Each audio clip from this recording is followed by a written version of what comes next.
Hi guys, my name's Sabrina, and today we're going to talk about magnets.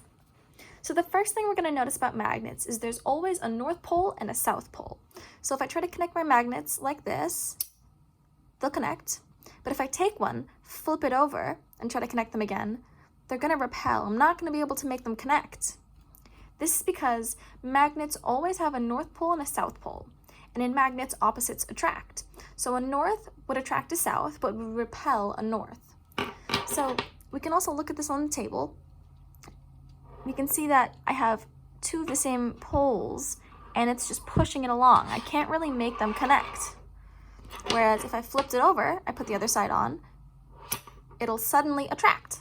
Next, grab a piece of paper, or maybe your book or something, and we're gonna put one magnet underneath of it, and one magnet on top of it. Notice that they're attracting, and this magnet, even though nothing is holding it up really, nothing is like sticking it to this book, it's not falling, right? That's because they're magnets, so they're still attracting, so they don't need to be in contact to be kind of sticky in the same way that glue or Velcro needs to be in contact to stick. Magnets can actually work through other objects, and if we move around this top magnet, the bottom magnet will follow, which is pretty neat. So for our next experiment, you're gonna need some small metal things, maybe bobby pins, paper clips, anything like that.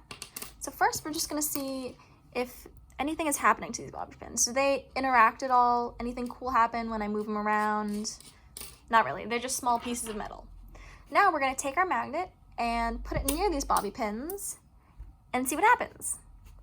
Notice it's picked up our bobby pins. Things that were just plain old pieces of metal are being picked up by our magnet. So what's happening here is it's basically causing these to become magnets, right? So let's see. You'll notice also that it's able to connect the bobby pins to themselves, right? It doesn't have to just be connected to our magnet by itself, but it can connect to the other bobby pins. See? The cool thing is, even after I remove our magnet, these are still going to be magnets. So let's see. Remember how earlier they didn't do anything? There's nothing like sticky on here. There's no piece of water holding it up. It's because they're now magnets. Now let's talk about the strength of magnets. So let's say we have this magnet, and we're just going to push it along and see how close together they have to be pushed. Okay, so they have to be about that close together. Now let's put a couple of magnets together and see what happens to the strength of these magnets. So now I have 3 of these magnets together, and I'm going to put these together, and we can see that it can push it from a lot farther away, right? This distance is a lot bigger than the distance from just one of these magnets, right? So as we have more magnets, they're going to become stronger, both in pushing and in pulling. Now, finally, we're going to talk about what happens when you break a magnet.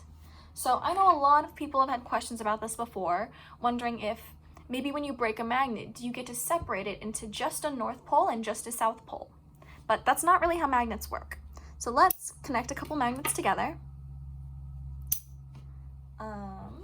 and then we'll see what happens. So I have these 4 magnets, right?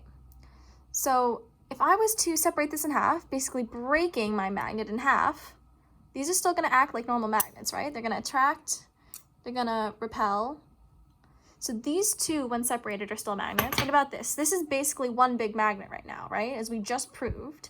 So if we break this in half, well, these are just our same old magnets, right? They both have a north pole and a south pole.